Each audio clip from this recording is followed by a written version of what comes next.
चंदन नगर गांव में एक किसान रहता था शामू। वो बड़ा ही मेहनती और ईमानदार था। उसका एक बेटा था गोपाल। गोपाल की माँ उसके बचपन में ही गुजर गई थी। गोपाल अपने पिता के बिल्कुल विपरीत था। वो बड़ा ही आलसी था। शामू अपने बेटे से बड़ा दुखी रहता था। एक दिन शामू कहीं बाहर जा रहा था। वो गोपाल से कहता है, गोपाल, मैं जरा काम से बाहर जा रहा हूँ। चूल्हे पर दूध रखा है, ध्यान देना। जी पिताजी। गोपाल लेटे हुए ही हामी भर देता है। शामू बाहर चला जाता है। थोड़ी देर बाद आकर देखता है तो दूध गिरा हुआ होता है। मैंने तुम्हें कितनी बार समझाया है कि तुम थोड़ा काम पर ध्यान दिया करो, पर तुम कुछ नहीं सुनते हो, बिल्कुल ध्यान नहीं देते हो। पूरा दूध गिर गया है, कुछ काम नहीं सुनते हो, दिन भर लेटे रहते हो।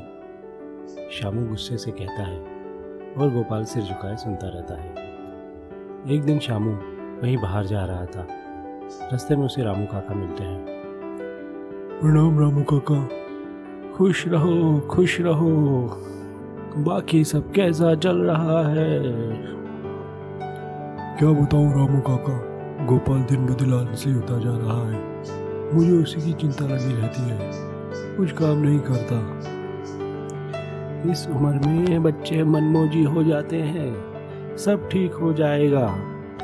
आप समझ नहीं रहे हैं, वो कई दिन तक नहाता नहीं है, कुछ काम नहीं करता, बस दिन भर लेटा रहता है।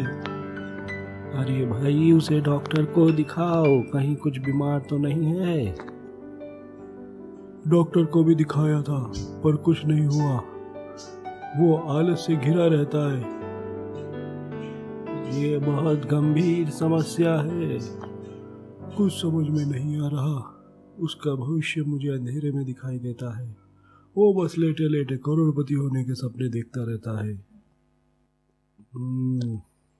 तुम एक काम करो, उसे बोल दो कि अगर तुमने कोई काम समय से नहीं किया तो तुम्हारी पॉकेट मनी से कुछ पैसे दंड के रूप में काट दिए जाएंगे। यह सुझाव अच्छा है। शामू रामू काका को नमस्ते कर घर की ओर चल देता है। घर पर गोपाल लेटा हुआ है। तुम अभी तक नहाए नहीं? अभी नहाऊंगा। तुम अब अगर अपना काम टाइम से नहीं करोगे तो तुम्हारी पॉकेट मनी से कुछ पैसा कट जाएगा। शामू कहता है। गोपाल तुरंत नहाने के लिए चला जाता है। शामू बहुत खुश होता है। कुछ दिन ठीक चलता रहता है और फिर गोपाल पहले की तरह से आलस करने लग जाता है। फिर शामू उसकी पॉकेट मनी से कुछ पैसा काटने लग जाता है। कुछ दिन बाद वो अपने घर से बाहर जाता है। उसे पैसे कम दिखाई पड़ते हैं। वो सोचता है, ऐसा कैसे हो गया? आखिर मेरे पैसे कम कैसे हो गए? अब रोज रोज उसकी पॉकेट मनी से पैसे कम होते हैं। उसे समझ नहीं आ रहा था ऐसा क्यों हो रहा है। एक दिन वो घर पर आया। उसने देखा कि गोपाल उसके कपड़े से पैसे चुरा रहा है। वह बहुत दुखी हो जाता है और चिंता से बीमार पड़ जाता है। उससे मिलने रामू काका आते हैं। वो रामू काका को पूरी बात बताता है। रामू काका बहुत दुखी होते हैं। कुछ दिन बाद शामू कहता है, मुझे तुम्हारी चोरी की आदत का पता लग गया है। मैं घर छोड़ के जा रहा हूँ। मुझे माफ कर दीजिए पिताजी। गोपाल माफी मांगता है। नहीं, मैं तभी वापस आऊंगा जब तुम सुधर जाओगे। कहकर शामू चला जाता है। रामू काका गोपाल से मिलने आते हैं। वो बहुत बीमार दिखाई देता। तुम बहुत बीमार दिखाई दे रहे हो, मुझे सब मालूम पड़ा, पर तुम अभी तक नहीं सुधरे। तुम्हारे पिता चले गए। गोपाल सिर झुकाए सुनता रहता है। तुम्हारी ये हालत मुझसे देखी नहीं जाती। एक राज की बात बताता हूँ। तुम्हारे दादाजी ने बहुत समय पहले तुम्हारे खेत में बहुत सा धन गाड़ दिया था और मृत्यु के समय मुझसे वचन लिया था कि बहुत जरूरी हो तो शामू को बताना। पर शामू अब तो चला गया, पता नहीं आएगा या नहीं, तो तुमको बता रहा हूँ।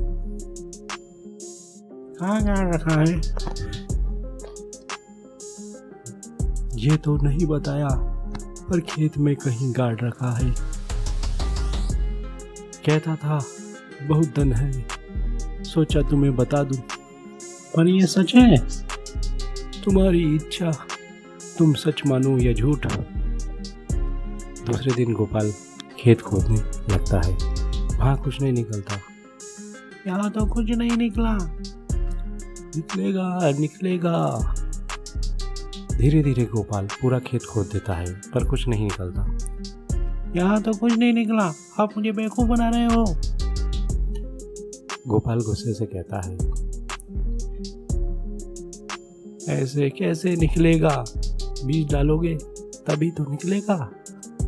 रामू काका कहते हैं, अब इतनी मेहनत करेगी तो थोड़ी और कर लो।